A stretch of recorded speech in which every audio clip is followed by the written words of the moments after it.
ಬಾಗಲಕೋಟೆ ಜಿಲ್ಲೆಯ ಜಮಖಂಡಿ ತಾಲೂಕಿನ ಕೊಣ್ಣೂರ ಗ್ರಾಮದಲ್ಲಿ ಮರೆಗುದ್ದಿ ಏತ ನೀರಾವರಿ ಪೂರ್ಣಗೊಳ್ಳದ ಕಾರಣ ರೈತರು ಸಭೆ ನಡೆಸಿದರು. ಸಭೆಯಲ್ಲಿ 10 ವರ್ಷ ಕಳೆದರೂ ಕೂಡ ಮರೆಗುದ್ದಿ ಏತ ನೀರಾವರಿ ಪೂರ್ಣಗೊಳ್ಳದ ಕಾರಣ ರೈತರು ಪ್ರತಿಭಟನೆ ಮಾಡಲು ಸಭೆಯಲ್ಲಿ ತೀರ್ಮಾನಿಸಿದರು. ಅದರ ಜತೆಗೆ ಸುತ್ತಮುತ್ತಲಿನ 5 ಹಳ್ಳಿಗಳಲ್ಲಿ ಚುನಾವಣಾ ಬಹಿಷ್ಕಾರ ಹಾಕಿ ರಾಷ್ಟ್ರೀಯ ಹೆದ್ದಾರಿ ತಡೆದು ರಸ್ತೆ ರೋಕೋ ಚಳುವಳಿ ಪ್ರಾರಂಭ ಮಾಡುತ್ತೇವೆ ಎಂದು ಅಧಿಕಾರಿಗಳಿಗೆ ಮತ್ತು ಪ್ರಜಾಪ್ರತಿನಿಧಿಗಳಿಗೆ ಜತೆಗೆ ಬಾಗಲಕೋಟೆ ಲೋಕಸಭಾ ಅಭ್ಯರ್ಥಿಗಳಿಗೆ ಮತ್ತು ಅಧಿಕಾರಿಗಳಿಗೆ ರೈತರು ಎಚ್ಚರಿಕೆ ನೀಡಿದರು. ಸಭೆಯಲ್ಲಿ ಕೊಣ್ಣೂರ, ಮರೆಗುದ್ದಿ, ಹುಲ್ಯಾಳ, ಹುಣಸಿಕಟ್ಟಿ ರೈತರು ಭಾಗಿಯಾಗಿದ್ರು.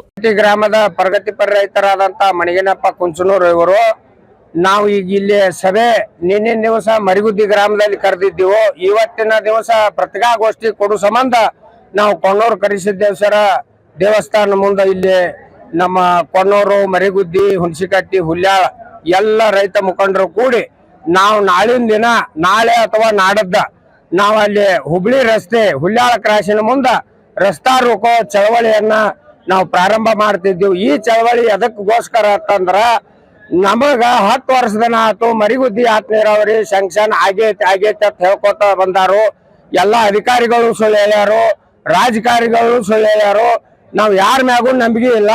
ನಾವು ರಸ್ತಾ ರೋಕೋ ಮಾಡಿ ಅಲ್ಲಿ ಯಾರ ಅಧಿಕಾರಿಗಳು ಆಗಲಿ ಅಥವಾ ಸರ್ಕಾರದ ಒಂದು ಪ್ರತಿನಿಧಿ ಮುಖ್ಯಮಂತ್ರಿಗಳಾಗಲಿ ಅಥವಾ ಅದರ ಸಂಬಂಧಪಟ್ಟ ಮಂತ್ರಿಗಳಾಗಲಿ ಬಂದ ಈ ರೈತರ ಸಮಸ್ಯೆ ಕೇಳಬೇಕಂತ ಹೇಳಿ ಇದು ಮೊದಲಿಗೆ ಅವರಿಗೆ